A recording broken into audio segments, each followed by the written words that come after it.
je veux vous parler des exercices qui sont bons pour les tendons. Alors, l'effort excentrique, je vous en ai déjà parlé, c'est se servir de ses muscles pour freiner le mouvement, pour s'asseoir au ralenti, pour prendre un objet sur une boîte et le poser au sol, pour prendre un poids, que ce soit l'haltère ou que ce soit un sac ou peu importe, et le laisser descendre lentement, donc de freiner le mouvement.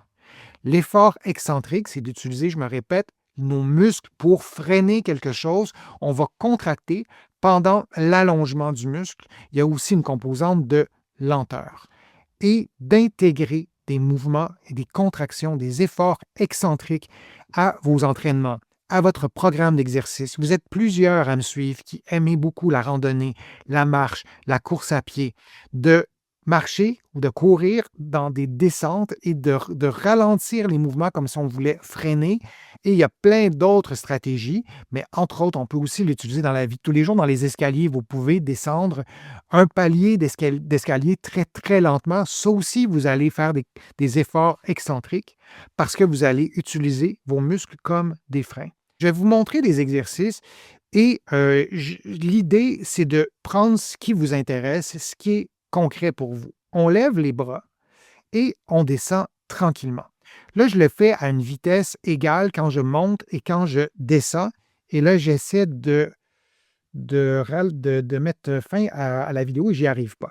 Mais si on voulait faire la même chose, en fait, je vais vous le montrer différemment avec cette vidéo-ci qui est, je vais vous montrer, attendez, ça ne fonctionne pas mon affaire, mais en tout cas, je vais vous le montrer avec plutôt ça ici. On va y aller avec cet exercice-là. Lorsqu'on lève les bras, on garde la position et on descend très, très lentement. C'est ce qu'on veut faire. Donc, on monte, on s'immobilise et on freine, on descend encore plus lentement que ce que vous voyez. J'espère que c'est clair pour tout le monde. Je vous avais préparé une autre vidéo, mais je ne la trouve pas. Donc, on monte, on s'immobilise et là, on descend vraiment très, très tranquillement. Et la position des mains et des bras, elle est essentielle parce que je vais vous montrer un autre exercice après. Lui, je l'ai pour vrai et je vais pouvoir arrêter la vidéo pour mieux vous l'expliquer. Donc, ça, c'est un exercice que vous pourriez faire en ralentissant la descente. Évidemment, vous pourriez prendre des petits poids, des charges adaptées à votre force musculaire. C'est intéressant d'intégrer aussi cet exercice-là qui est beaucoup plus difficile. Et là, si vous avez mal en faisant l'exercice, vous n'allez pas faire l'exercice. Vous allez attendre, vous allez réduire vos charges, disons. Et si vous avez mal en faisant juste ça, vous allez consulter parce que vous ne devriez pas avoir mal en faisant juste ça. Mais si vous avez pris un poids dans votre main, vous allez réduire le poids. Ça ne doit pas reproduire la douleur. Et c'est la même chose. Vous levez et vous allez rester en haut. Et ensuite, vous allez redescendre vraiment, vraiment lentement. Donc, vous allez vous immobiliser et ensuite, vous allez vraiment comme essayer de descendre lentement. J'essaie de vous le faire avec la vidéo, là, mais vous avez compris l'idée. C'est de monter à une vitesse normale. Même vous pourriez monter plus rapidement après avoir fait l'exercice quelques fois pour être certain que tout va bien. Et ensuite, vous allez faire l'exercice comme ça. Et les paumes de la main vers le haut, c'est un exercice différent que l'autre précédemment où les paumes de la main étaient vers le bas. Alors ça, c'est un exercice. Je vais vous montrer un autre exercice qui s'en vient. Ça, c'est celui qu'on vient juste de voir. Je vais vous en montrer un autre avec une bande élastique. Cet exercice-là, il n'est pas excentrique, il est isométrique. Et là aussi, pour stimuler la santé des tendons, ça peut être une stratégie intéressante, même dans un contexte de tendinopathie. Je vous montre pour l'épaule, c'est le même principe. Pour d'autres muscles aussi, je vais vous montrer des exercices pour le pouce.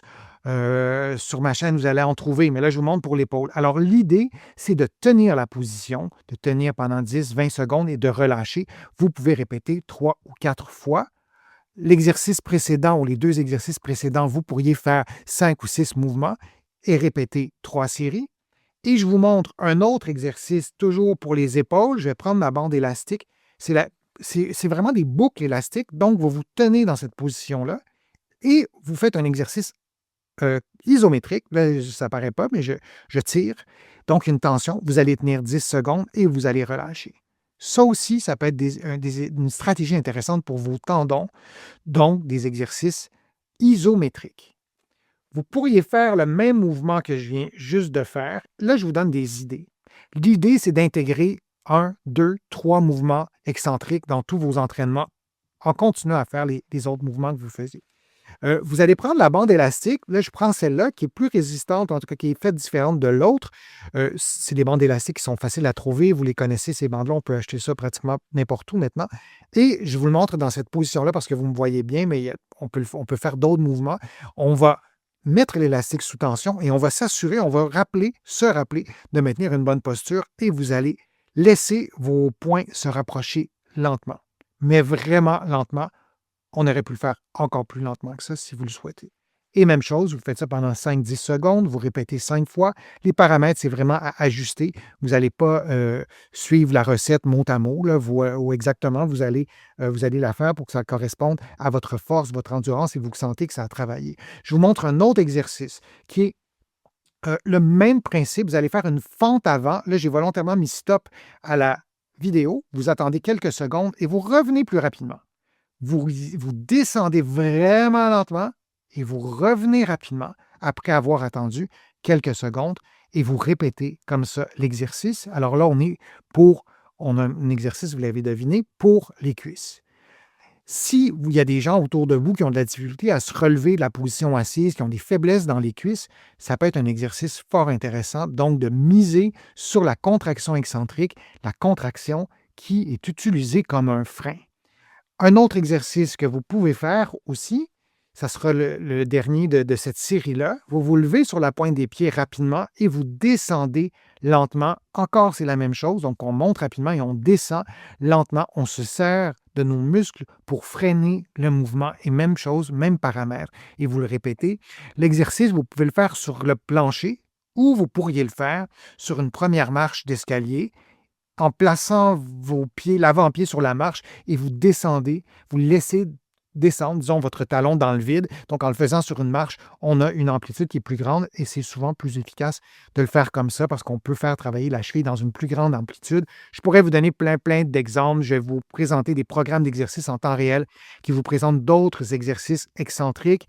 Je sais que ça peut vous laisser peut-être sur votre faim ce programme-là si vous voudriez avoir des exercices pour d'autres régions du corps.